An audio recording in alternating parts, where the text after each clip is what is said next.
मौत के बाद क्या होता है? कब्र की सच्ची कहानी। गांव में रहने वाला रशीद एक आम इंसान था। न बहुत अमीर न बहुत गरीब। 5 वक्त की नमाज हमेशा नहीं पढ़ पाता था, लेकिन दिल से अल्लाह को मानता था, झूठ से डरता था और किसी का हक नहीं मारता था। एक रात अचानक उसकी तबीयत बिगड़ी। सुबह होने से पहले ही उसकी रूह जिस्म से जुदा हो गई। घर में रोना पीटना मच गया। लोगों ने कहा इसे मिट्टी दे दी जाए, लेकिन असल सफर तो अब शुरू हुआ था। कब्र का अंधेरा।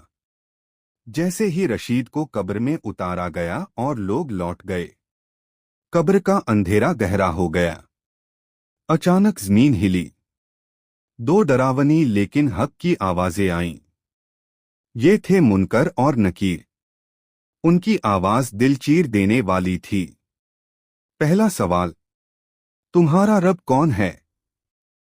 रशीद का दिल कांप गया, लेकिन अल्लाह ने मदद की।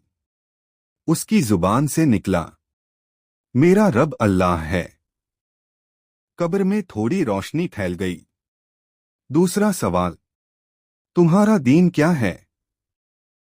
रशीद बोला, मेरा दीन इस्लाम है। डर कुछ कम हुआ। तीसरा सवाल, तुम्हारे नबी कौन हैं? उसकी आंखों से आंसू बह निकले और बोला, मेरे नबी हजरत मोहम्मद हैं। फरिश्तों ने कहा, तुमने सच कहा। कब्र जन्नत की बगीचे जैसी कर दी गई। ठंडी हवा, सुकून और रोशनी फैल गई।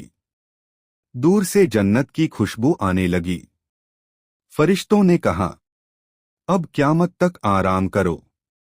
सबक, जो इंसान अल्लाह को मानता है, सच बोलता है, किसी का हक नहीं मारता, गुनाह से डरता है, कब्र उसके लिए सुकून बन जाती है। और जो अल्लाह को भूल जाता है, कब्र उसके लिए अजाब बन जाती है। आखिरी बात, मौत हक है, कब्र का सवाल हक है, और जवाब सिर्फ अमल से मिलेगा। अगर यह कहानी दिल को छू गई हो, तो अपने गुनाहों से तौबा करें, क्योंकि कब्र अकेले ही जाना है। अगर यह वीडियो दिल को छू गई हो तो लाइक करें, चैनल को सब्सक्राइब करें, कमेंट में अल्लाह लिखें।